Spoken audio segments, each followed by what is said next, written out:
Vamos lá então, pessoal. Vou projetar aqui e a gente vai começar. Tá, pessoal, lembrando, tá? Se vocês quiserem perguntar alguma coisa, pode abrir o microfone aí, pode perguntar. Fiquem à vontade, tá? Perguntar ou fazer algum comentário, vocês fiquem à vontade. Bom, vamos lá então.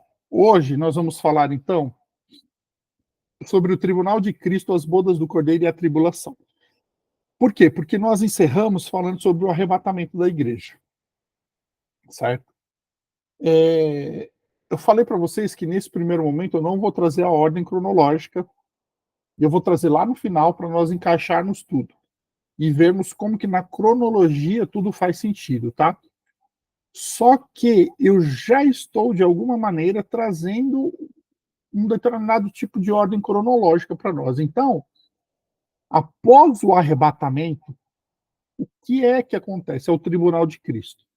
Após o tribunal de Cristo, as bodas do Cordeiro, e após as bodas do Cordeiro, a tribulação, tá? Então vamos lá. O tribunal de Cristo.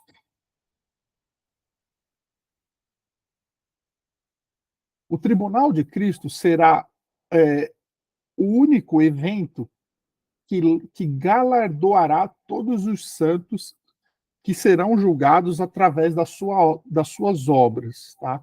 Qual é o texto para isso? Romanos 10, 14 e 12. Você, porém, que julga, por que julga o seu irmão? E você, por que despreza o seu irmão? Pois todos temos de comparecer diante do tribunal de Deus. Como está escrito, por minha vida, diz o Senhor, diante de mim se dobrará todo o joelho e toda a língua dará louvores a Deus. Assim, pois, cada um de nós prestará contas de si mesmo diante de Deus. Aqui Paulo está falando do julgamento dos irmãos, tá? É muito importante nós olharmos para esse texto, porque Paulo está falando de nós julgarmos o irmão. Paulo não está falando de nós julgarmos os gentios ou aqueles que não servem ao Senhor. Paulo está falando de julgamento entre irmãos.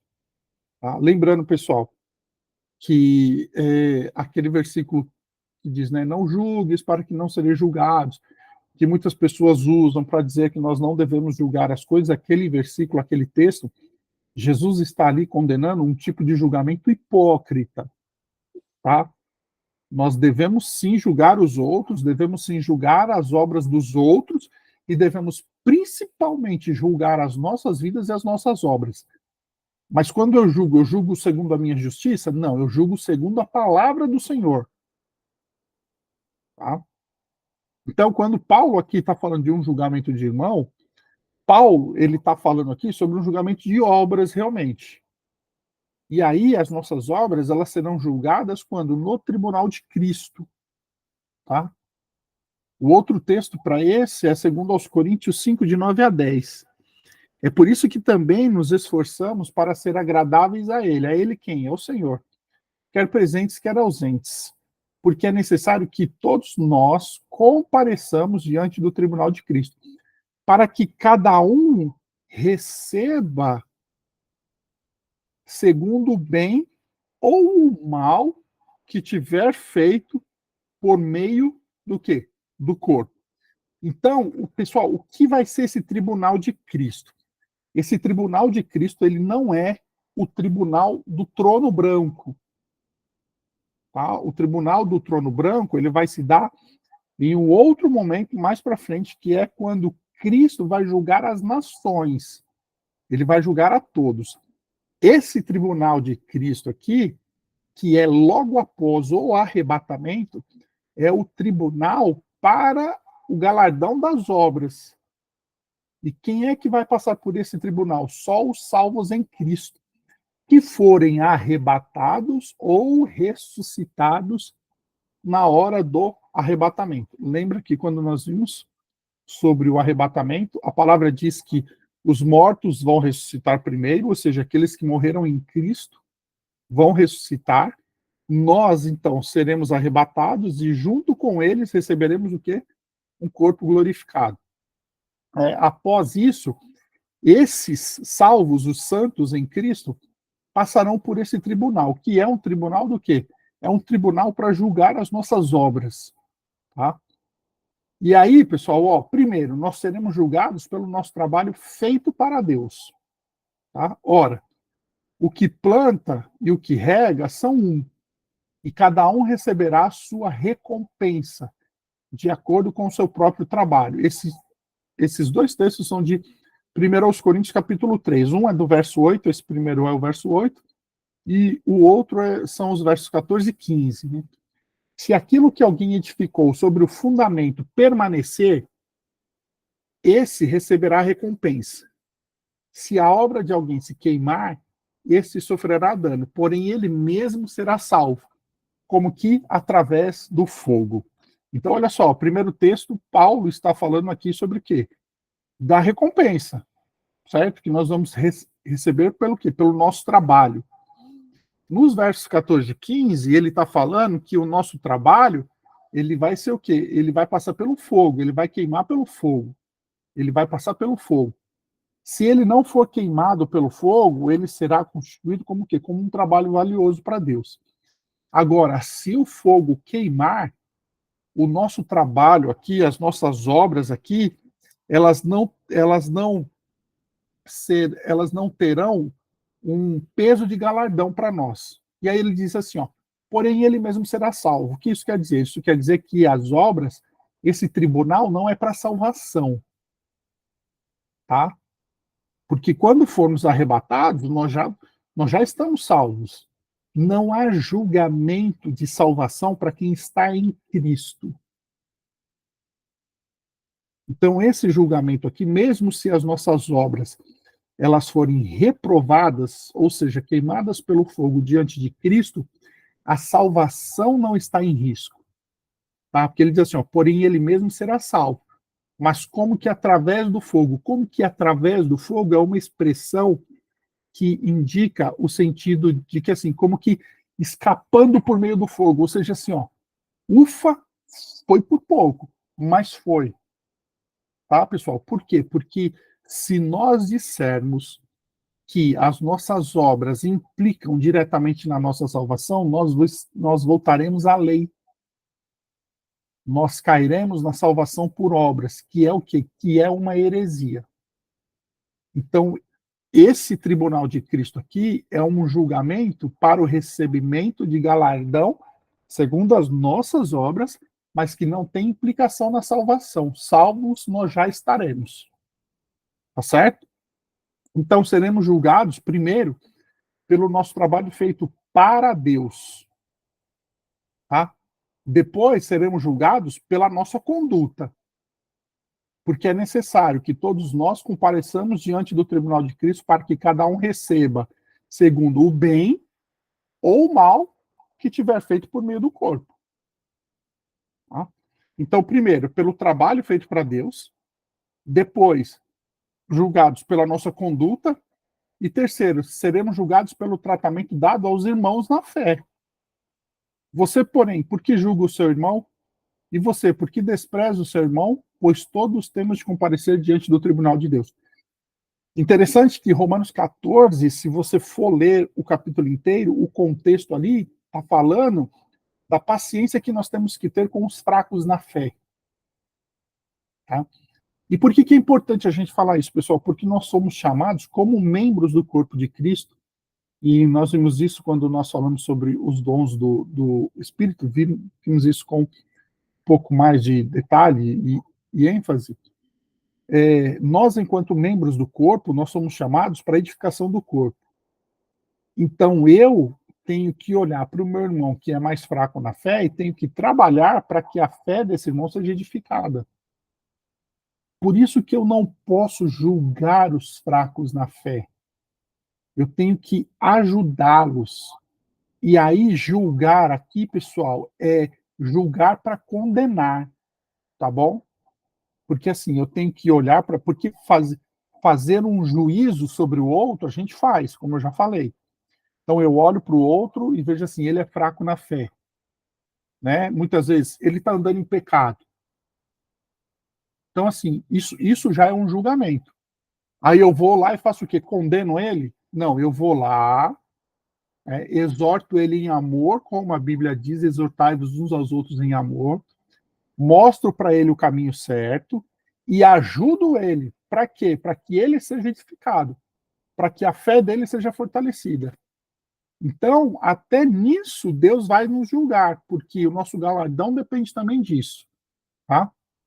Então, nós seremos julgados pelo nosso trabalho feito para Deus, nós seremos julgados pela nossa conduta e seremos julgados pelo tratamento dado aos irmãos. Tudo isso para nós recebermos o quê? Galardão. Tá fazendo os cálculos aí? Ah, você tá. Você tá que eu sei. Tá, eu sei que você tá pensando aí, falando assim, eu tenho feito certinho para receber o galardão no céu? Você tá, porque eu, quando estava montando o estudo, eu fiz. Eu falei, meu Deus, eu tenho que melhorar bastante ainda. Né?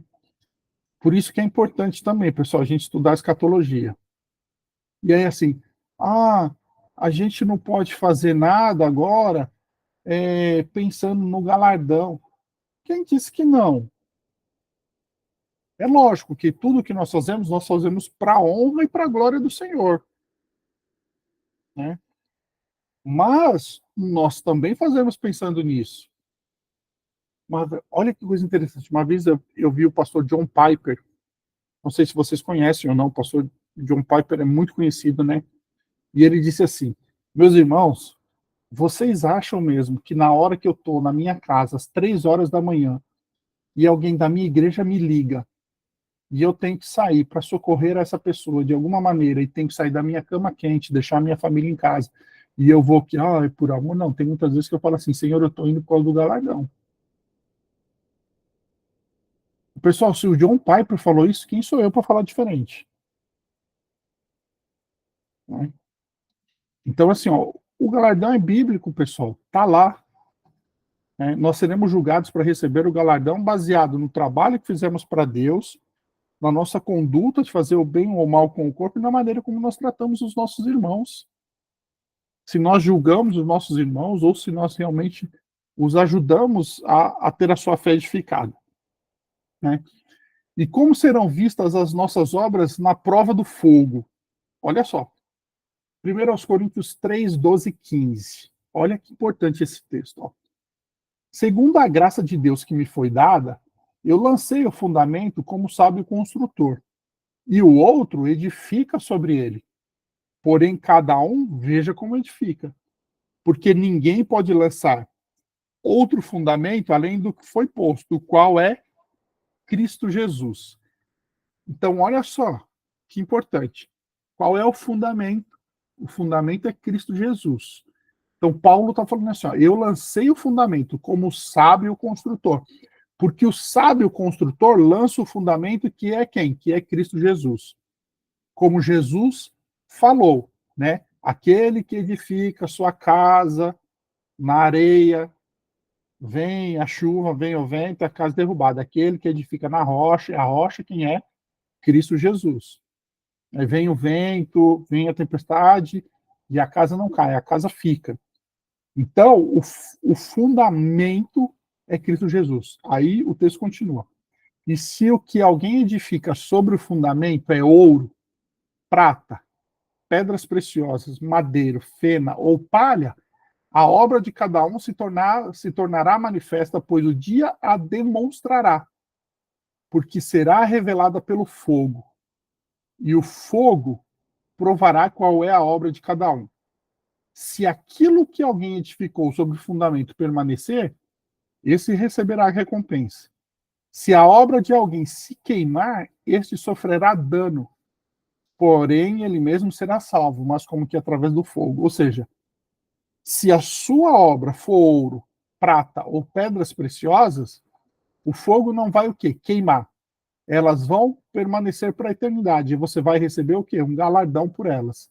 Agora, se a sua obra for madeira, feno ou palha, a obra de cada essas obras, elas vão passar pelo fogo e elas vão o quê? Se queimar. E aí, elas se queimando, não tem o quê? Não tem galardão por elas.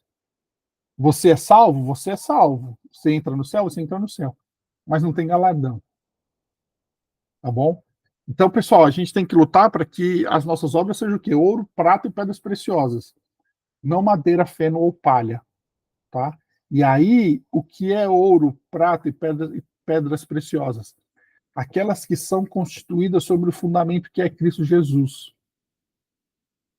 Buscando o quê? Buscando a glória de Cristo Jesus. Tendo por trás essa ideia de que eu vou receber um galardão, sim, porque é bíblico. Tá? Muitas vezes pensando no galardão, sim, mas fazendo para a honra e para a glória do nome do Senhor.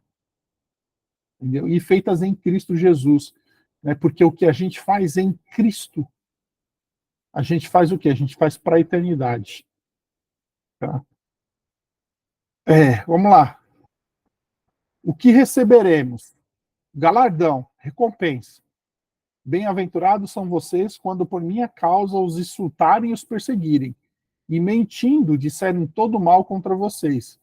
Alegrem-se e exultem, porque é grande a sua recompensa nos céus, galardão, pois assim perseguiram os profetas que vieram antes de vocês. Mateus 5, 11 e 12. O que é que nós vamos receber? Coroas, uma coroa incorruptível para os vencedores. Está lá, 1 Coríntios 9, 25.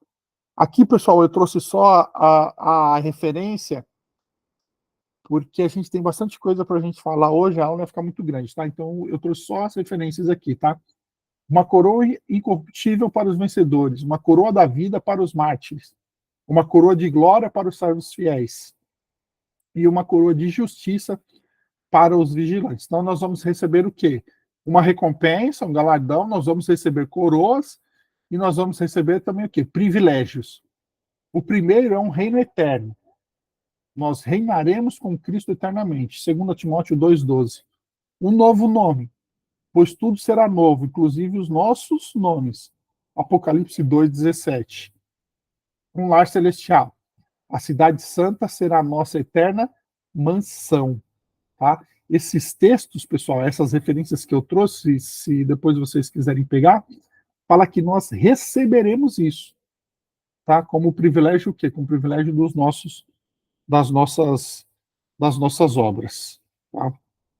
Então, pessoal, esse foi o tribunal, tá? O tribunal de Cristo, ele se dará após a tribulação, após o arrebatamento, antes da tribulação, após o arrebatamento. Nesse tribunal, só os santos passarão por esse tribunal. Esse tribunal não é um tribunal para salvação, ele é um tribunal para receber a recompensa pelas nossas obras, tá?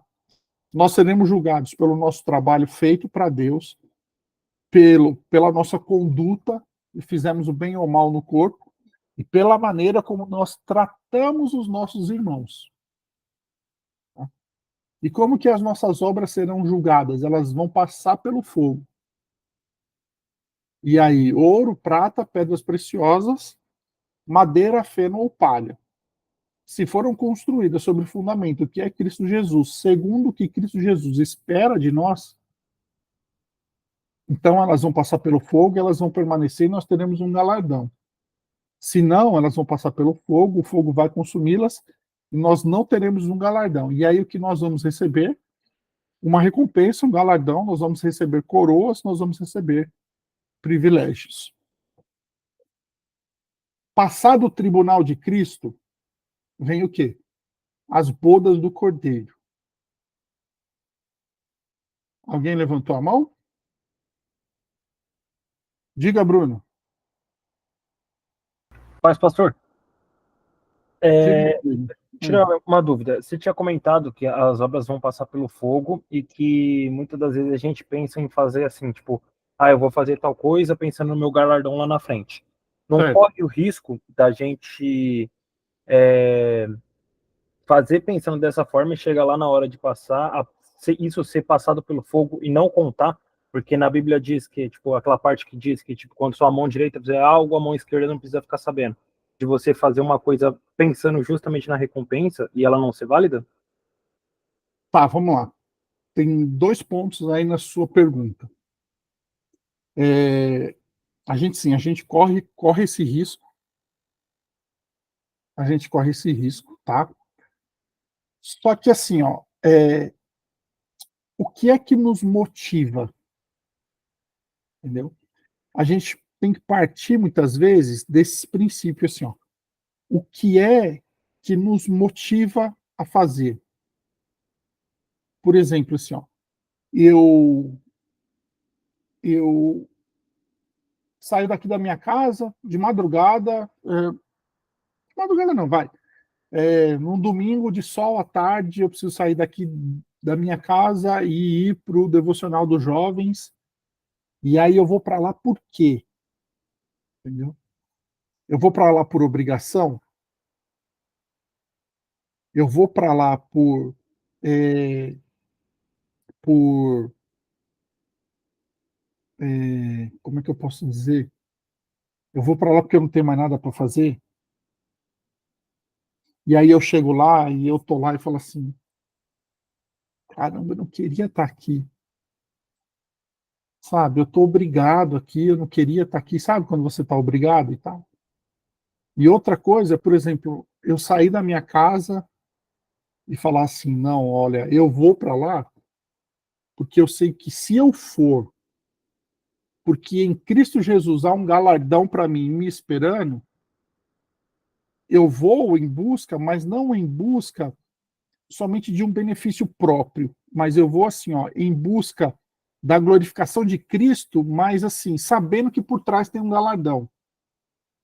Você entendeu? Não é não não é confiar na sua obra, no seu ir para lá para você receber um galardão por mérito seu, sabe? Eu sei que tem um galardão, eu sei que tem. A Bíblia fala. Mas eu vou para lá pensando assim, Senhor Jesus, eu estou indo porque o Senhor me salvou, eu estou indo porque o Senhor me vocacionou, eu estou indo para a honra e glória do seu santo nome. Eu sei que por trás disso tem um galardão. Ficou claro? Deu para. A diferença, às vezes, ela é bem sutil. Ficou claro? Ficou, ficou. Deu para entender? Então, assim, indo assim, sabendo que assim, caramba, eu estou indo por causa do galardão, não é esperando que assim, que a minha obra em si traga o galardão, porque eu sei que a minha obra em si não traz o galardão, entendeu? Porque senão eu caio no mérito da lei, das obras. E não é isso, entendeu? É assim, sabendo que por trás tem um galardão, mas fazendo porque Cristo me vocacionou, porque Cristo me chamou, como Efésios diz, né? Andando nas obras que ele preparou para que nós andássemos. Entendeu? Rapaz, ele é tão bom que ele prepara a obra para a gente, faz a gente andar na obra e depois ainda dá um galardão para a gente. Diga, Ana Júlia. Então, eu ia perguntar justamente essa parte, porque tem uma linha muito tênue, né, entre você ser só um, como é que fala quando a pessoa é, ai, como ela gosta da coisa dos outros, ai, esqueci, Egoísta? Invejoso. oportunista, hum, Invejoso? algo assim, oportunista, sabe? Ser Hum. só um oportunista e você saber que vai ser recompensado de alguma forma. Eu acho que talvez nesse ponto, talvez, de, por exemplo, você passar por uma situação difícil e saber que Deus vai te reconhecer no final, talvez sim. Mas tem uma linha tênue aí, não tem? Eu entendo o que o Bruno quis dizer, entende? Tem, não, não, eu entendo perfeitamente também. Tem sim uma linha muito tênue aí nisso. É, deixa eu ver se eu posso trazer um outro exemplo para vocês entenderem. Por exemplo, Ó, desculpa. não, tranquilo, olha só. Vamos supor, tá? Eu saio da minha casa para ir numa igreja pregar, certo? Aí eu chego lá naquela igreja e eu vou por vocação, eu vou porque Cristo me chamou e eu vou porque porque porque porque eu fui vocacionado, eu fui impulsionado, buscando a glória de Deus naquilo, mas eu também me alegro um pouquinho porque sei que no final da administração a igreja vai me dar uma oferta, e com aquela oferta, por exemplo, eu posso colocar gasolina no meu carro para a semana, entendeu? Diferentemente de eu sair da minha casa somente para assim, eu vou lá porque eles vão me dar uma oferta no final do culto. Porque se eu saio da minha casa somente pensando na oferta no final do culto, se eu chego lá e eles não me dão oferta, eu me frustro. Mas se eu saio pensando na oferta, mas não colocando meu coração inteiramente nela, se no final do culto eles não me dão oferta, para mim tá bom, tá tudo certo. Deu para entender ou não? Ou ficou difícil de entender? Eu entendi, mas assim, não é que eu não concordo, é que eu não acho que funciona para todo mundo, entende? Não, mas lógico que não funciona. Tem gente que vai pensando na oferta, e só na oferta e acabou. Pastor, Então, E assim, pessoal, é assim, eu dei esse exemplo, mas assim, ó, por exemplo, quando Jesus falou, por exemplo, sobre a mulher que ofertou, certo?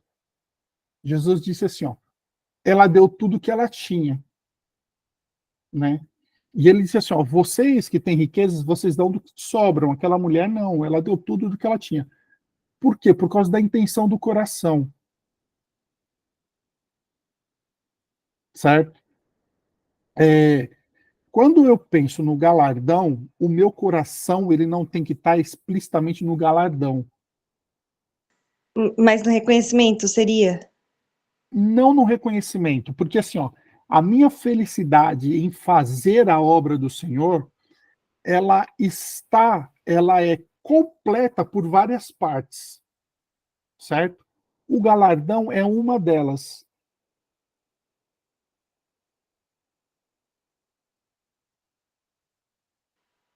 Tá, entendi. Eu Deu acho que para entender entendi. agora, Ana Júlia? É, acho que sim. Porque quando você falou isso, me veio assim, pelo menos, poxa, então assim, eu sei que se alguém faz mal para mim, se eu passo por uma situação que alguém faz mal para mim, eu sei que Deus vai me dar um galadão por não pegar um facão e, né, acabar com a Ah, pessoa. mas aí depende. Porque assim, ó, você perdoou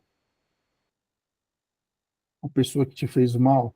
Olha que eu tô na luta, eu tô tentando. Foi a palavra de ontem, foi hoje, foi Isso. antes do culto. Mas Então, mas olha, assim, eu isso, aprendi, eu vou ganhar um galadão, então eu vou perdoar. isso, filha, isso, entendeu? É assim, ó, o tentar perdoar faz parte. E aí eu penso naquela palavra que Jesus falou assim, ó, se você não perdoar, de maneira nenhuma você vai ser perdoado. E aí você perdoa pensando em quê? Você fala assim, não, eu quero ser perdoado. Então, para ser perdoado, o que eu faço? Eu vou perdoar. Pessoal, foi Jesus que falou. Se você não Sim, perdoar, você não vai ser perdoado. E aí você não perdoa, você não perdoa, você não perdoa, você não perdoa. Aí você fala assim, não, eu preciso perdoar, porque se eu não perdoar, não vou ser perdoado. mas é para também saber o valor do perdão, né?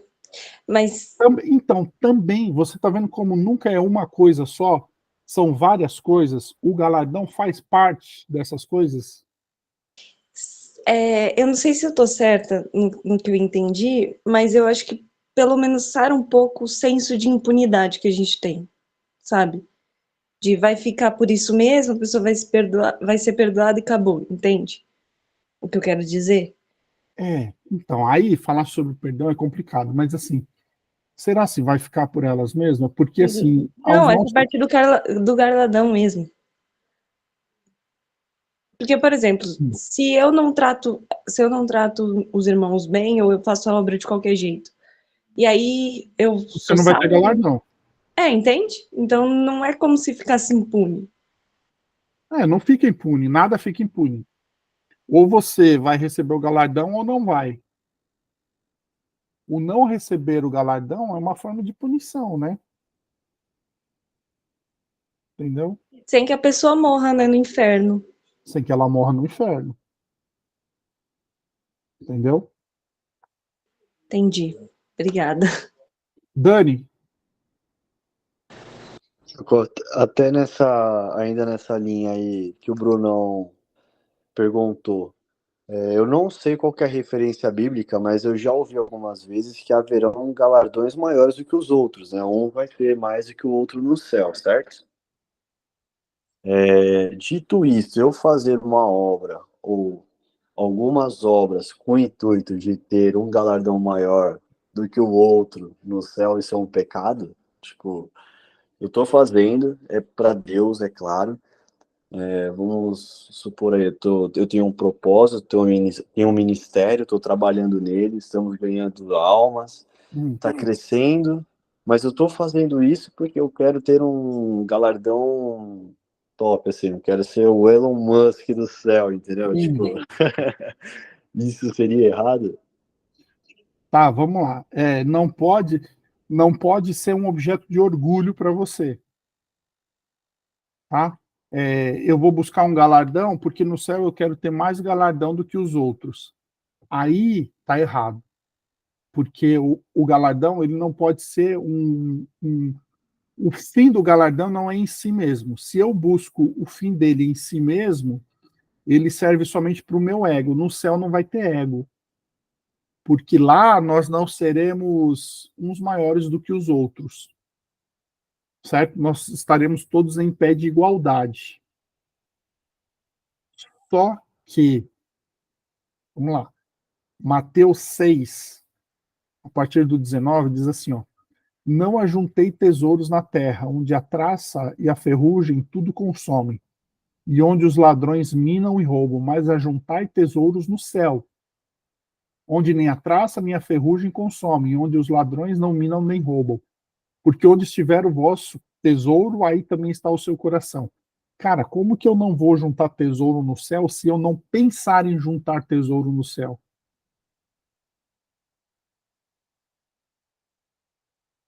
Exato, esse é o ponto. Isso. Só que o propósito por estar atrás de juntar o tesouro no céu não pode ser maior do que o meu irmão. Entendi. E aí entra naquela questão da linha tênue que a Ana Júlia falou. Exatamente. Entendeu? Então, pessoal, já aconteceu várias vezes já de assim, ó, todo mundo que trabalha na obra do Senhor já passou por uma situação de se esforçar demais, de fazer demais, de trabalhar demais e não ser reconhecido. As pessoas às vezes reconhecem outros que trabalharam menos e se esquecem de você. E aí a gente costuma brincar assim: ah, tudo bem, porque eu vou receber no céu. Mas isso tem um fundo de verdade, entendeu? O que eu não posso fazer é buscar estas coisas assim, não, eu vou juntar tesouro no céu, porque lá no céu eu vou mandar em todo mundo, eu vou ser melhor do que todo mundo, eu vou estar acima de todo mundo, porque isso não vai existir lá. Até porque a gente não sabe como que vai ser isso lá. Nós sabemos que estaremos todos em pé de igualdade, seremos todos irmãos, né? Mas quando a Bíblia realmente fala do galardão, ainda que a gente consiga entender que pela Bíblia Sagrada a gente a gente recebe coroa, a gente recebe privilégios, né? A gente recebe essas recompensas, a gente não sabe o que elas em si realmente são. Tá? E eu creio até que Deus faz isso para que realmente não haja em nós esse sentimento de nós queremos juntar muitos para ter lá no céu. Nossa, aqui na Terra eu tive uma vida miserável, então eu vou juntar, porque pelo menos lá no céu, na eternidade, eu vou ser melhor que todo mundo. Isso não pode acontecer. Mas eu acho que só de saber que, pelo menos, eu acho que me curou esse tiquinho de aula nesse ponto, de saber que não passa impune as coisas que Deus reconhece, e não porque, ai, Ana Júlia, como você é legal, mas não vai sair impune, entende? De alguma forma, Não, vai não dar uma vai. aliviada na alma, Não eu vai. acho. É. Ana Júlia, Deus não fica devendo nada para ninguém. Isso pode ser um jargão de pregador, mas essa é uma verdade. Até porque o que ele já nos deu, já não tem como a gente pagar para ele. Não tem nada que a gente possa fazer para retribuir a ele o privilégio que ele nos deu, que foi a nossa salvação. Não tem nada, nada que a gente possa fazer.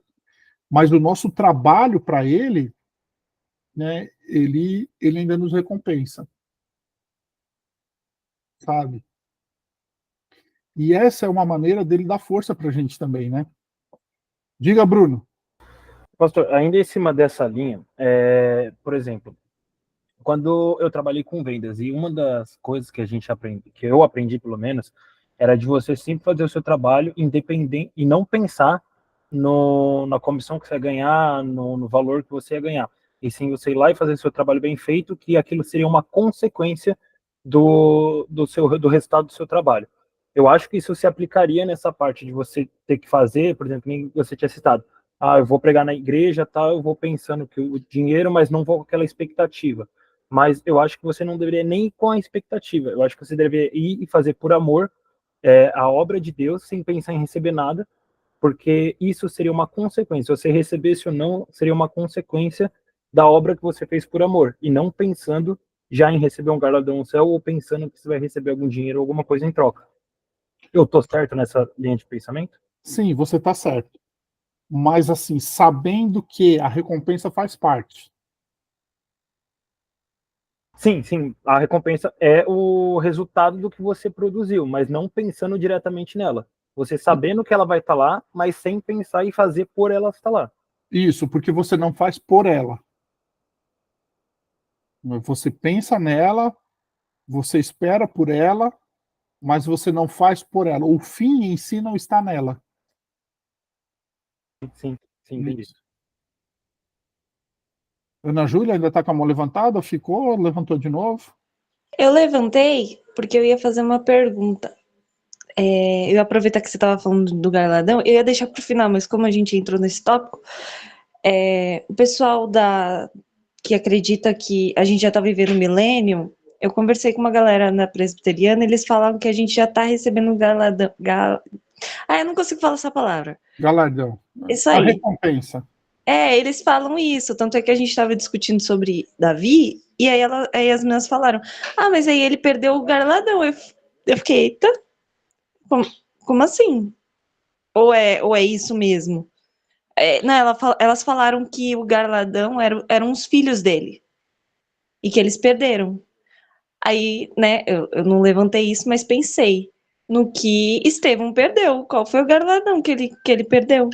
Não, mas é que assim, ó, tem coisas que Deus nos dá como galardão para essa vida, como a Bíblia diz. A Bíblia diz que os filhos são galardão de Deus. Mas tem galardões, tem recompensas que nós só vamos colher no céu. Então Entendeu? quem estava errado era eu. Não, elas estão erradas. Não é elas que estavam querendo. É por. Ah, tá. Não, Então, o tá. que eu me perguntei o Eu que eu entendi. queria, Eu você entendi. entendeu? Que era justamente. Sim. Eu entendi o que elas quiseram falar. Que é assim, ó. Todas as vezes que a gente vê alguém sendo recompensado nessa terra pelo que fez, a gente costuma dizer assim: Ih, perdeu o galardão no céu, porque já recebeu aqui. Entendeu? Mas o fato de nós sermos reconhecidos pela obra que nós fazemos aqui, isso não quer dizer necessariamente que nós perdemos o galardão no céu. Porque não vai daquele que nos reconhece, vai da intenção do seu coração. Né? Você vai para a igreja, você trabalha, você se doa, você faz o que tem que fazer, trabalha, aí o pastor reconhece o seu trabalho, te chama lá na frente e fala assim, pessoal, nós vamos orar pela Ana Júlia, porque ela se dedicou muito, ela trabalhou muito, ela se esforçou, ela renunciou coisas da vida pessoal dela para poder estar aqui, e nós vamos orar por ela. Aí as pessoas falam assim, ó, foi reconhecida, recebeu o galardão aqui, mas o seu coração estava em receber o galardão aqui ou receber o galardão no céu? Você entendeu?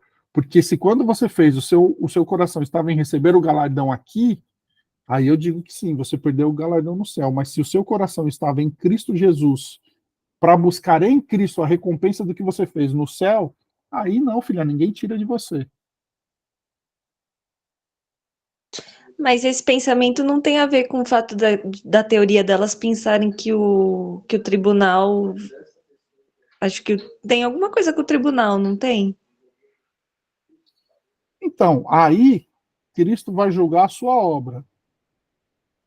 E aí ele vai ver qual foi a intenção do seu coração.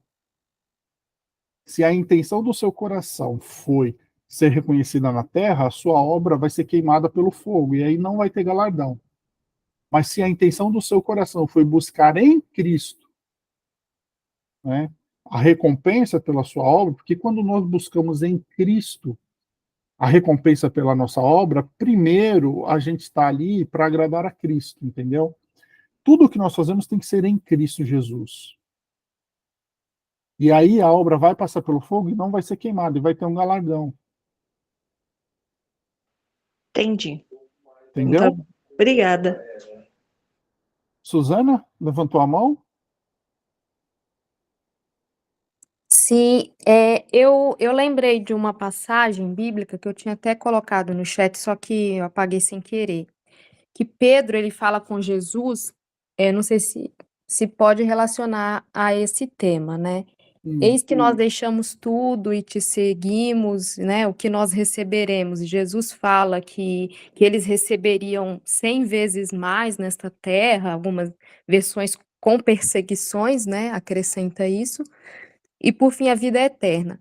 Eu acho que essa questão, assim, a gente tem em mente que sempre vai estar envolvido uma recompensa. Só que a gente também tem em mente que a gente só vai ter recompensa se a nossa intenção for correta. Exatamente. Então assim, eu acho que até essa intenção de receber o galardão vai ser algo, não vai ser algo incorreto, porque a gente sabe que se a nossa intenção não for sincera, a gente não vai receber. Se a gente quer receber o galardão, a gente vai servir a Cristo de forma sincera e, né, desinteressada, sabendo que existe. Eu vejo muito isso. Sempre vai estar uma recompensa envolvida, né? Jesus deixou isso muito claro. Então, só isso que eu queria comentar. É isso mesmo. Assim, pessoal, no fundo, o que vale é a intenção do nosso coração. Porque assim, ó, se eu busco a minha recompensa em Cristo Jesus, não, não há nada de errado nisso, porque foi ele mesmo que disse. Ajunta tesouro no céu. Ó, se vocês renunciarem às coisas aqui, vocês vão receber aqui, vão receber no céu. E isso que a Suzana falou, sabe? A intenção do nosso coração. A intenção do nosso coração tem que estar em Cristo. Tudo o que vier para nós, mesmo o galardão, a recompensa pelas nossas obras, tem que vir por meio de Cristo. Porque se vier por meio de Cristo, não há mérito nosso, o mérito é de Cristo. E aí não está errado, sabe? Porque eu estou buscando juntar tesouro no céu. Senhor, estou fazendo no teu nome, para a honra e para a glória do teu nome, sabendo que em ti, Senhor, eu vou receber um galardão dessas coisas. Né? E, pessoal, não deixa de ser por graça, tá? Não esqueçam isso. É uma recompensa pelo nosso trabalho, mas é graça, tá? A gente não merece, é favor imerecido isso. Tá bom? Caramba, rendeu esse assunto, hein? Podemos entrar então nas bodas do Cordeiro? Vamos lá? Bora. As bodas do Cordeiro, Apocalipse 19, verso de 5 a 9. E do trono saiu uma voz que dizia: Louvem o nosso Deus, todos vocês, os seus servos, todos os que o temem, os pequenos e os grandes. Então ouviu que parecia ser a voz de uma grande multidão, uma voz como de muitas águas e como de fortes trovões, dizendo: Aleluia! Pois reina o Senhor nosso Deus, o Todo-Poderoso. Alegremo-nos, exultemos e demos-lhes a glória, porque chegou a hora das bodas do Cordeiro. e a noiva dele já se preparou. A ela foi permitido vestir-se de linho finíssimo, resplandecente e puro, porque o linho finíssimo são os atos de justiça dos santos. Então o anjo me disse: escreva, bem-aventurados aqueles que são chamados à ceia das bodas do Cordeiro. E acrescentou: são estas as verdadeiras palavras de Deus. Então, pessoal, fomos arrebatados. Vamos para o tribunal de Cristo para receber o quê? O galardão pelas obras. Passamos pelo tribunal, recebemos o galardão pelas nossas obras, entramos onde? Nas bodas do Cordeiro. Tá? A declaração de fé das Assembleias de Deus diz assim: ó, após o arrebatamento da igreja, receberemos as boas-vindas de Jesus. Nessa ocasião, será estabelecido o tribunal de Cristo. Todos havemos de comparecer ante o tribunal de Cristo. Romanos 14:10. Todos devemos comparecer ante o tribunal de Cristo para que cada um receba segundo o que tiver feito por meio do corpo, ou bem ou mal, segundo os Coríntios 5:10. Esse evento será realizado no céu e diz respeito à recompensa de nossas obras em favor da causa de Cristo na terra. O Senhor Jesus prometeu: o meu galardão está comigo, para dar a cada um segundo a sua obra. Apocalipse 22:12. Depois disso, os fiéis glorificados participarão das bodas do Cordeiro. Bem-aventurados aqueles que são chamados à ceia das bodas do Cordeiro. Apocalipse 19:9. Trata-se do grande banquete que celebra a união de Cristo com a sua igreja, a esposa do Cordeiro, onde será culminado o quê? O plano da redenção, num momento de gozo e de alegria. Todas essas coisas ocorrerão antes do retorno de Cristo à Terra, com a sua igreja glorificada. Declaração de fé das Assembleias de Deus, página 186. Pessoal, bodas do Cordeiro. É isso. Tá bom? Quanto tempo vai durar as bodas do Cordeiro? 7 anos. Tá? Anderson, como é que vai ser no céu? Não sei. A Bíblia não fala como que as bodas serão. A Bíblia diz que nós estaremos nas bodas do Cordeiro. Não fala mais nada sobre isso, tá? Tem pontos, pessoal, que a Bíblia ela é assim, ó. Há, há todo um simbolismo na Bíblia Sagrada sobre casamento. Isso nós entendemos, certo? Desde o início, quando o Senhor fez com que Adão e Eva se constituíssem como marido e mulher, ali já havia uma ilustração que se cumpriria com Cristo e a igreja. Tanto que Cristo é chamado de um noivo e a igreja é chamada de noiva. Certo? E quem é que adorna a igreja para a festa? O Espírito Santo, que está conosco hoje. Então, quando nós formos arrebatados, passaremos pelo tribunal, depois já entraremos nas bodas do Cordeiro. E ali o plano de redenção, ele vai ser culminado nas nossas vidas. Nós estaremos ali eternamente com Cristo. Quanto tempo vai durar isso? 7 anos. Anderson, vai ter um banquete? A Bíblia diz que vai. A gente vai comer? A gente vai comer o quê? Não sei. A Bíblia não fala, pessoal. A Bíblia diz que será um tempo de muito gozo, muita alegria, muito júbilo. Tá? E talvez, pessoal, aqui é uma conjectura minha, tá? Talvez a Bíblia não nos fale como que será, porque não há nada neste mundo que possa representar o que será. Porque se Deus revela para nós o que será lá, mas não tem nada nesse mundo que possa representar para nós aquilo que será, a gente não vai conseguir entender.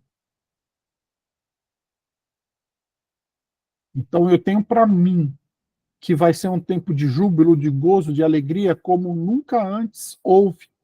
Assim como a tribulação será um tempo de juízo, como nunca houve. Enquanto a terra passará pela tribulação, um tempo de juízo, um tempo terrível como nunca houve, nós estaremos no céu nas bodas do Cordeiro, passando por um tempo de júbilo, de alegria, de êxtase como nunca houve. Tá bom? E esse período vai durar o quê? 7 anos. E aí, pessoal, enquanto nós estivermos nas bodas do Cordeiro, nesses 7 anos, vai acontecer o quê? A grande tribulação. Ou a grande tribulação em si, tem gente que chama de grande tribulação o período de 7 anos, tá? Tem gente que chama o período de 7 anos de tribulação, os primeiros 3 anos e meio de tribulação, os 3 anos e meio finais de grande tribulação, tá? Tem gente que faz essa distinção, tem gente que não faz. Tem gente que chama tudo de grande tribulação, tem gente que chama os primeiros 3 anos e meio de tribulação, os últimos 3 anos e meio de grande tribulação, tá certo? Vamos lá. A declaração de fé das Assembleias de Deus. A grande tribulação durará 7 anos. Trata-se de um período de transição entre a dispensação da igreja e do milênio. Né? Nós estamos na dispensação da igreja. A dispensação da igreja vai terminar quando Cristo arrebatar a igreja, certo? E depois vem a dispensação do milênio, que vai ser quando Cristo vai reinar por 1000 anos literais. Só que entre a dispensação da igreja e a dispensação do milênio há um período de transição de 7 anos, que é a grande tribulação. Nós estaremos nas bodas do Cordeiro. Tá? É um tempo de angústias e sofrimentos sem precedentes na história, porque haverá então grande aflição como nunca houve desde o princípio do mundo até agora, nem tampouco jamais haverá. Os profetas falaram sobre esse dia, como foi o caso de Jeremias, Daniel, Joel, entre outros. Esse período é também conhecido como Dia do Senhor, no Antigo, e também no Novo Testamento, e terá seu início somente depois que a igreja for arrebatada da terra. Essa etapa da história foi determinada por Deus para fazer justiça contra a rebelião dos moradores da terra e também para preparar a nação de Israel para o encontro com o seu Messias. Então, pessoal, a grande tribulação, o período de 7 anos, vai ser um período de juízo contra os moradores da terra que se opuseram a Cristo e um tratamento para com Israel, certo? Para que eles tenham um encontro com o Messias, com Cristo. A cidade de Jerusalém será ainda tomada por pouco tempo, pois no final da grande tribulação o Senhor descerá para livrar o seu povo. O seu povo aqui é aqueles que passarem pela tribulação, tá? Os judeus que se converterem e aqueles que se converterem também durante a tribulação. O apóstolo João relata a futura vitória de Cristo junto com os seus santos sobre a besta e sobre o falso profeta. Declaração de fé das Assembleias de Deus, página 187. Vamos lá, pessoal. Daniel, capítulo 9, 20 a 27.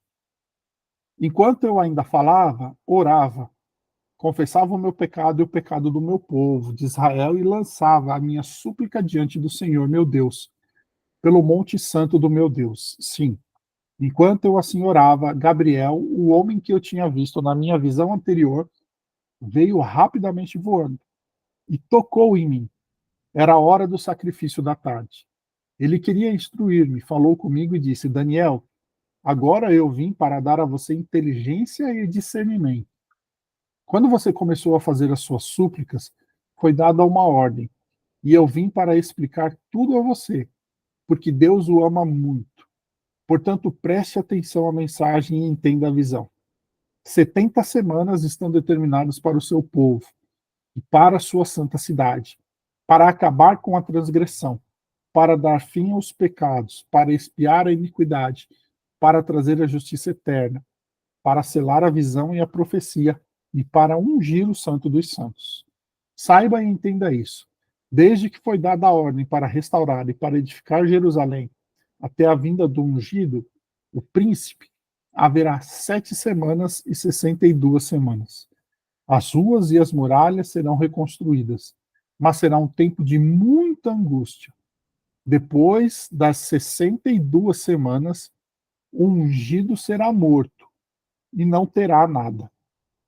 O povo de um príncipe que há de vir, destruirá a cidade e o santuário. O seu fim virá como uma inundação. Até o fim haverá guerra, e desolações foram determinadas. Ele fará firme aliança com muitos por uma semana. Na metade, uma semana, 7 dias, certo? Cada dia representa um ano, tá, pessoal? Então, uma semana, 7 anos. Na metade da semana, ou seja, 3 anos e meio, fará cessar o sacrifício e a oferta de cereais. Sobre a asa das abominações virá aquele que causa desolação, até que a destruição que está determinada seja derramada sobre ele. Daniel 9, de 20 a 27. Então, pessoal, aqui, ó, o período da tribulação é a última das 70 semanas, certo? Essa semana vai ser dividida no meio. O que vai acontecer? Quando a igreja for arrebatada e passar pelo tribunal de Cristo e estiver nas bodas do Cordeiro, o anticristo vai se revelar, tá? O anticristo, a besta, o falso profeta, essas coisas todas a gente vai falar semana que vem, porque a gente já vai trazer logo com eles a vinda de Cristo para saber o que vai acontecer com eles, tá? Então, segura aí. O anticristo vai surgir. A princípio, ele vai ser um homem que vai restaurar a paz. Porque lembra que o dia do Senhor, ou seja, o arrebatamento da igreja, vai ser um dia de caos para o mundo. Né? Tiver um carro dirigindo, o motorista for arrebatado, o carro vai ficar desgovernado, o avião vai ficar desgovernado, empresas vão ficar, maquinários grandes e pesados vão ficar desgovernados, por aí afora. Vai ser um caos total, as pessoas vão desaparecer, aqueles que ficarem vão entrar em desespero, vai ser um caos. O anticristo vai surgir como um homem de paz, e ele vai fazer uma aliança com Israel. Então, Israel vai olhar para ele e vai achar que ele é o quê? Que ele é o Messias. Quando der 3 anos e meio, ou seja, a metade desses 7 anos, o anticristo vai se rebelar contra o Senhor. Ele vai profanar o santuário, vai cessar os sacrifícios, vai perseguir os judeus. Entendeu? E aí eles vão reconhecer que o anticristo é quem? É o anticristo. E aí vai se dar, então, um período, mais 3 anos e meio aí, de muitas coisas ruins que vão acontecer e tal. Tá? Vamos lá, vamos prosseguir.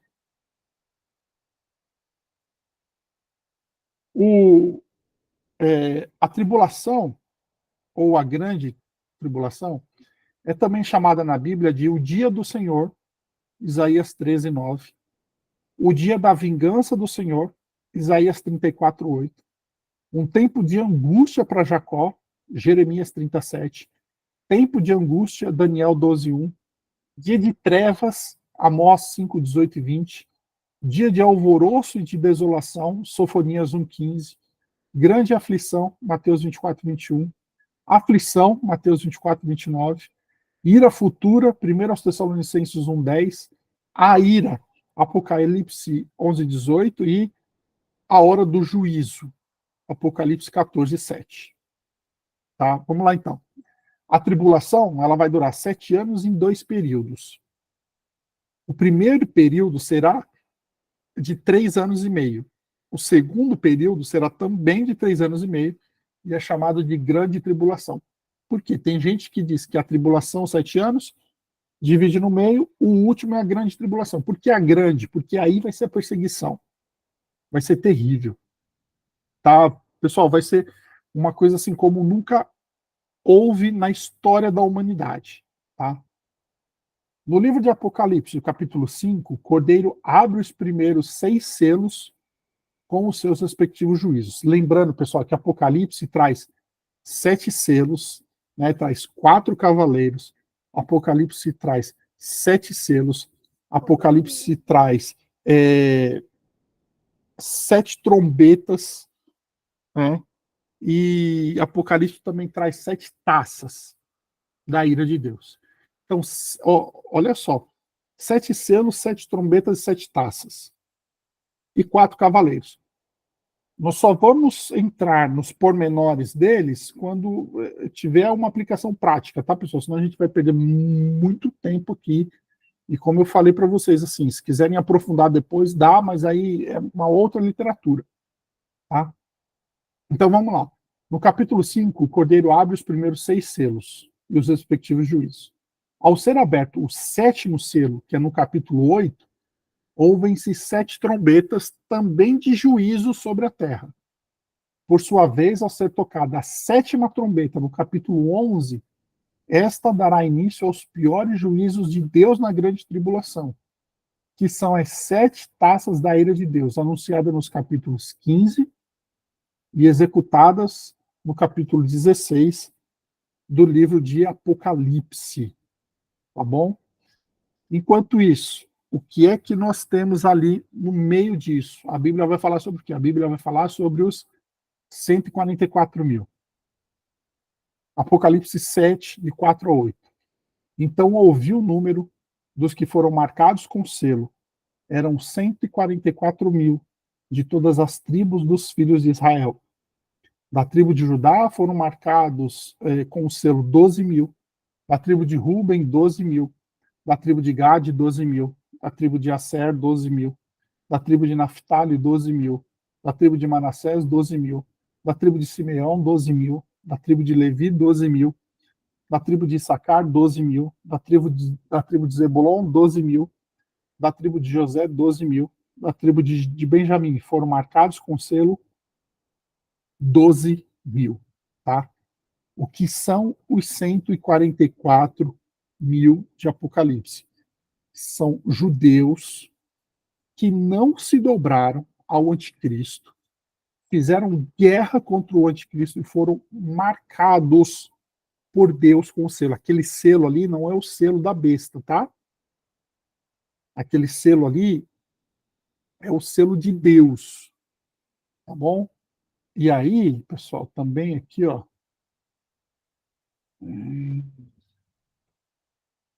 porque eu lembro que alguém me perguntou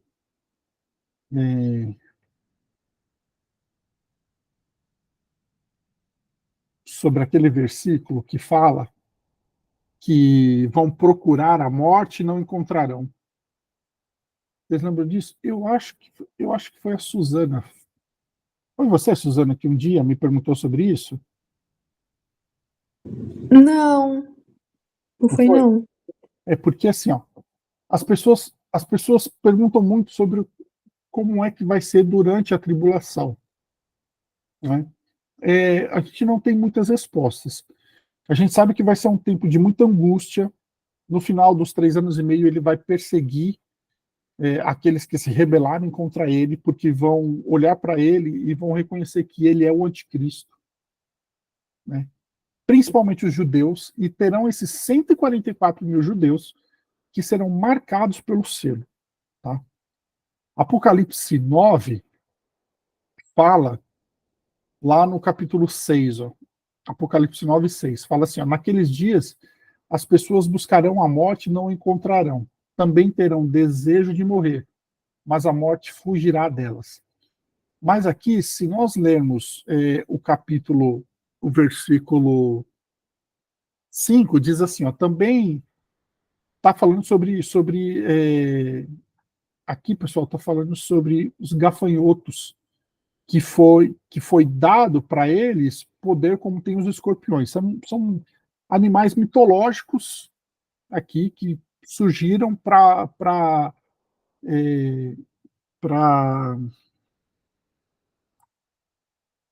perseguir, não, para atormentar o povo naquela época. E aí diz assim, ó, também não lhes foi permitido que os matassem, mas que os atormentassem durante 5 meses. E o seu tormento era como o tormento de escorpião quando fere alguém. Então, quando fala que não vão buscar, que vão buscar a morte, mas a morte vai fugir deles, está falando desse período de 5 meses. Tá? Não é durante toda a tribulação. Por que tem esses 144 mil e tem os mártires da tribulação também. Tá certo? Mas vamos lá, vamos prosseguir. Ó, então, a grande tribulação, os 3 anos e meio finais, vai ser juízo sobre aqueles que rejeitaram o Salvador. Juízo, por quê? Porque o anticristo que vai reinar.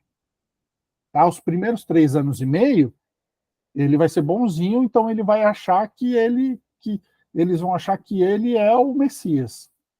Só que, dados os 3 anos e meio, ele vai se revelar como anticristo, as pessoas vão reconhecer, e isso vai trazer um período de muita perseguição, de muita guerra, de muita luta sobre eles. Isso é uma forma do juízo de Deus sobre aqueles que rejeitaram o Salvador. Tá? É o fim da condescendência para aqueles que se rebelaram contra Deus. Por quê, pessoal? Porque hoje em dia as pessoas se rebelam contra Deus e enquanto elas estão aqui não acontece nada. Elas perdem a salvação, elas não são salvas, não são salvas. Mas elas se rebelam contra Deus aqui, elas estão vivendo a vida delas. Certo? Durante a tribulação, não. Durante a tribulação, aqueles que se rebelaram contra Deus passarão por sérias consequências, tá?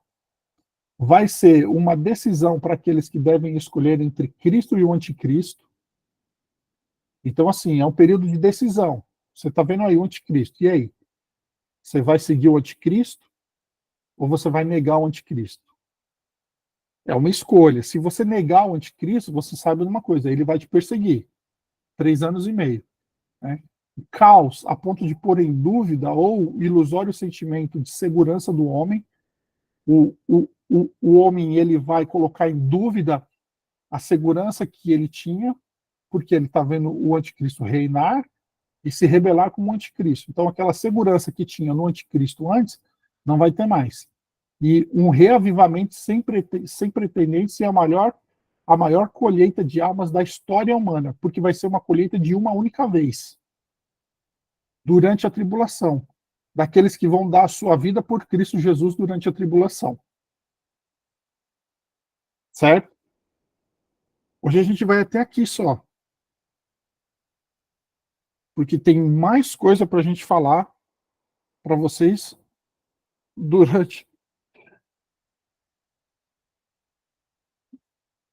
Não é literal. Se a pessoa pular do prédio, ela vai morrer. Esse período, Bruno, é um período de 5 meses só. E quando ali também está falando de que elas vão procurar a morte e não vão achar, é porque assim, a perseguição. Isso alguns autores defendem, tá? Isso que eu vou falar agora. Vai ser um período de tanta perseguição e vai ser um período tão ruim para eles que a morte para eles vai ser uma saída. Só que eles vão procurar a morte e eles não vão morrer por quê? Porque aqueles que estão os afligindo não vão matá-los, porque não foi dado poder para eles matarem. Então eles vão chegar e falar assim, ó, me mata. Eu prefiro morrer do que estar aqui com você passando essas coisas que eu estou passando e tal. Mas a Bíblia diz que eles não vão ter poder de matar as pessoas. Não foi dado esse poder. Mas isso é um período de 5 meses. Tá bom? Até que se cumpram todos os ais e aquelas coisas lá de Apocalipse. Certo? Ana Júlia? Então, é uma pergunta meio infantil, mas crianças, elas não vão nascer nessa época, né? Então, boa pergunta. Vai continuar nascendo normalmente, ué. As pessoas vão continuar vivendo. E os bebês vão ser arrebatados? E aí nascem outros bebês? É. Nascem outros bebês. Entendi. Porque falam que os filhos dos crentes vão ser arrebatados e aqueles que não são crentes não são arrebatados porque santifica, aquele que é crente santifica a tua casa, não sei o quê. Eu não concordo, pessoalmente. Eu acho isso errado. Você acha que os filhos dos crentes vão subir e os crentes não?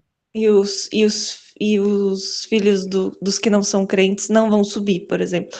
Ou se é que tem aquela questão, se uma criança morre, Tá, ela então. Aí tem uma questão arminiana e calvinista. Tá? Os calvinistas vão dizer se uma criança que morre, ela vai para o céu ou vai para o inferno. Os calvinistas vão dizer assim, ó, se ela era um eleito, ela vai para o céu. assim, Se ela não era um eleito, ela vai para o inferno. Os arminianos vão dizer o quê? Se há consciência na criança dos pecados dela, e ela morreu na condenação dos seus pecados, ela vai para o inferno. Se ela é uma criança, no sentido de ter a inocência, de não ter a consciência dos seus pecados, ela vai para o céu. Entendeu?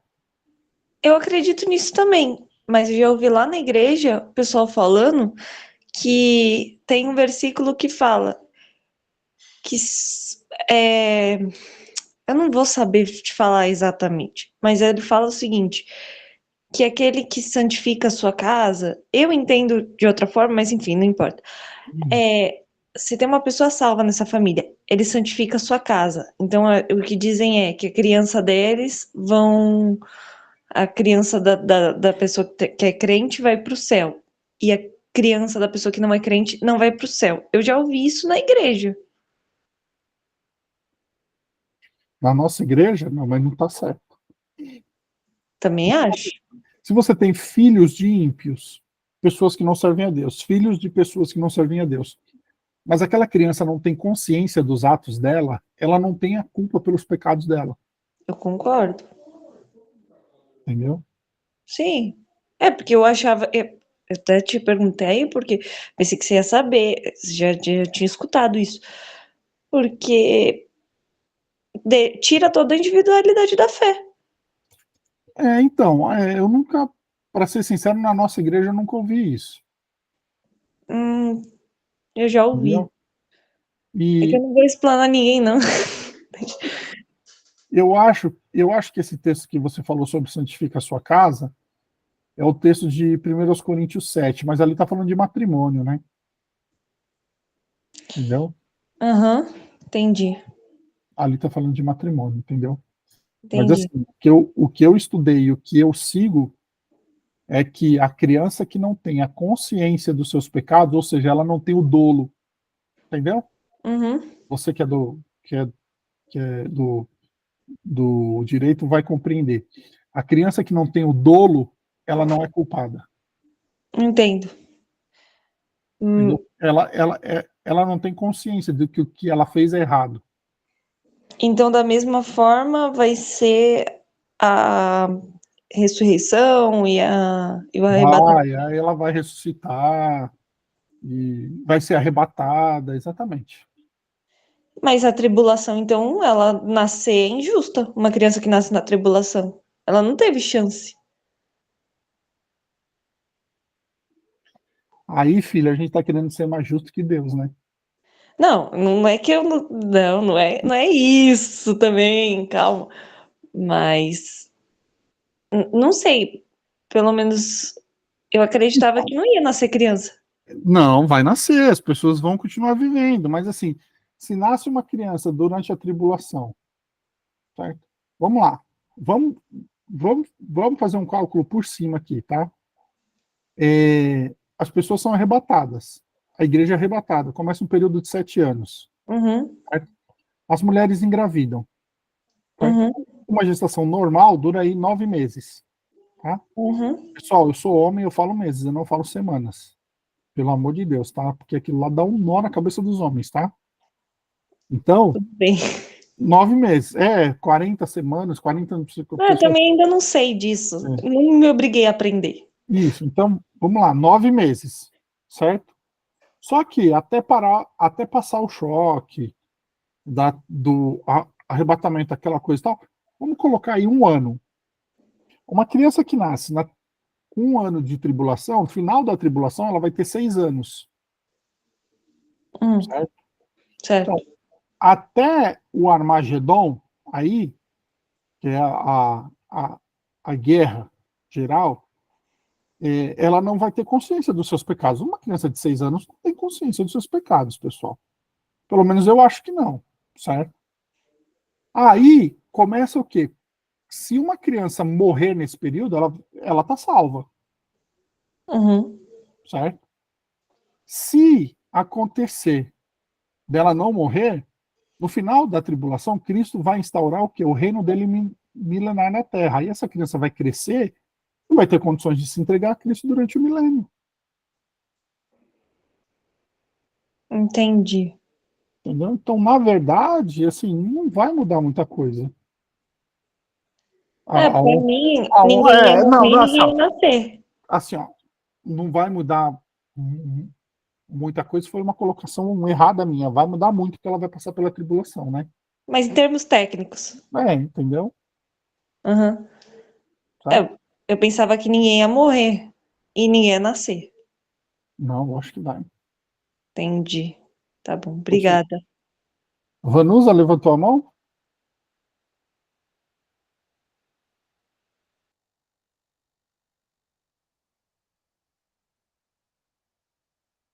Vanusa? Não? É que a sua mão está levantada aí. Bom, deixa eu ver aqui. O Bruno colocou aqui. Quando diz nessa parte Apocalipse 9, 7, 10 sobre esses gafanhotos, é correto pensar que eles seriam a descrição de um helicóptero de guerra ou seria heresia? Ô Bruno, tem gente que fala, tem uma linha, tranquilo, tranquilo, Vanusa, vai no OPEX mais, tá? Tem uma linha que diz que pode ser, sim, forças militares, tá? Aí, se os gafanhotos são realmente helicópteros ou não, não sei, porque eles vão ter poder de aferroar como escorpiões. Tá? É bem complicado a gente cravar alguma coisa assim, tá bom? Mas tem uma linha que diz que esses gafanhotos serão forças militares por causa de uma guerra mundial que vai ter e tal. Como eu falei para vocês, pessoal, tem várias linhas de pensamento, tá certo? Pessoal, hoje a gente vai até aqui só, porque vocês viram que a gente viu bastante coisa. E para já tem 1h40 que a gente está aqui. Para ser sincero, eu não pensei que a parte do Tribunal de Cristo fosse render tanto assim. Então, assim, hoje a gente vai até aqui. Semana que vem eu vou trazer mais coisas sobre esse tema. Rendeu bastante, né? Pessoal, e pelo amor de Deus, eu espero que vocês tenham entendido para ninguém sair por aí depois falando que o pastor Anderson é herege, tá? Que falou que a obra salva. Pelo amor de Deus, pessoal, vocês não vão atrapalhar meu processo de canonização, tá certo?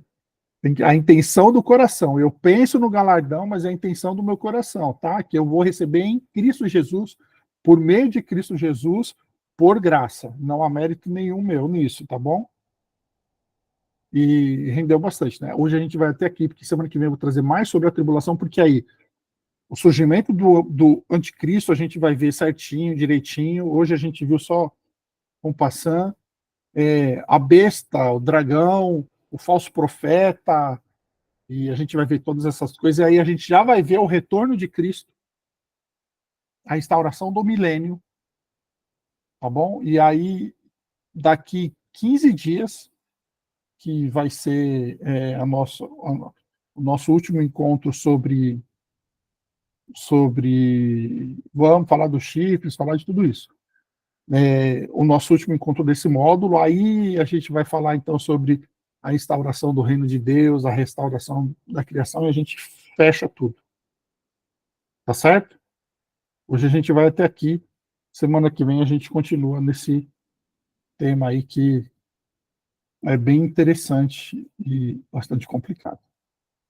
Tá certo? Alguém quer falar alguma coisa, perguntar alguma coisa? Diga, pode falar, Bruno. Vou abrir o microfone para explicar melhor. Eu já ouvi falarem que, tipo, quando a gente estiver nessa boda do Cordeiro, vai ser na Nova Jerusalém. Isso está correto? Rapaz, essa é outra questão complicada também, né?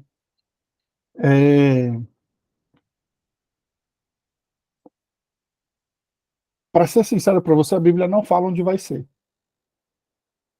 A Bíblia não fala se vai ser no paraíso se vai ser nas bodas na Nova Jerusalém. A Bíblia não fala se vai ser em uma dimensão que a gente não conhece. A Bíblia não fala. Tá? Então, assim, as pessoas têm as teorias. Tá bom? Tem gente até que acha, tem gente que diz que acha que vai ser, inclusive, aqui na Terra também. Eu já ouvi uma teoria que, tipo, a Nova Jerusalém seria uma cidade nas nuvens e que o pessoal estaria nas bodas do Cordeiro, teria visão sobre o que está acontecendo na Terra e depois voltaria para o milênio, um negócio assim. Tem várias teorias sobre isso. Por quê? Porque a Bíblia não afirma. Ela não diz categoricamente onde vai ser. Tá, entendi. Tá certo? Ok, pessoal? Mais alguém que falar alguma coisa, perguntar alguma coisa, comentar alguma coisa? Não? Vamos encerrar então? Vamos orar, vamos encerrar. Senhor, nosso Deus e nosso Pai, poderoso, eterno e glorioso Deus, nós queremos te louvar, te agradecer por este momento e estarmos aqui diante de ti na tua presença, Pai.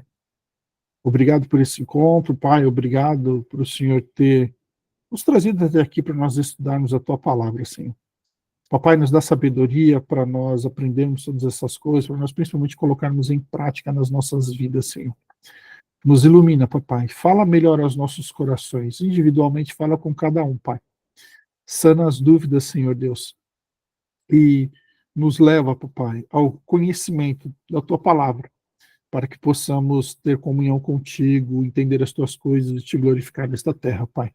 Senhor, também nos dá uma noite de sono, de descanso, o sono dos justos, Pai, que possamos estar amanhã revigorados e nos dá ainda esta semana de vitória diante de Ti. É o que nós te pedimos, te agradecemos, em nome de Jesus. Amém. Pessoal, muito obrigado pela presença de vocês. Até semana que vem e um beijo no coração de vocês.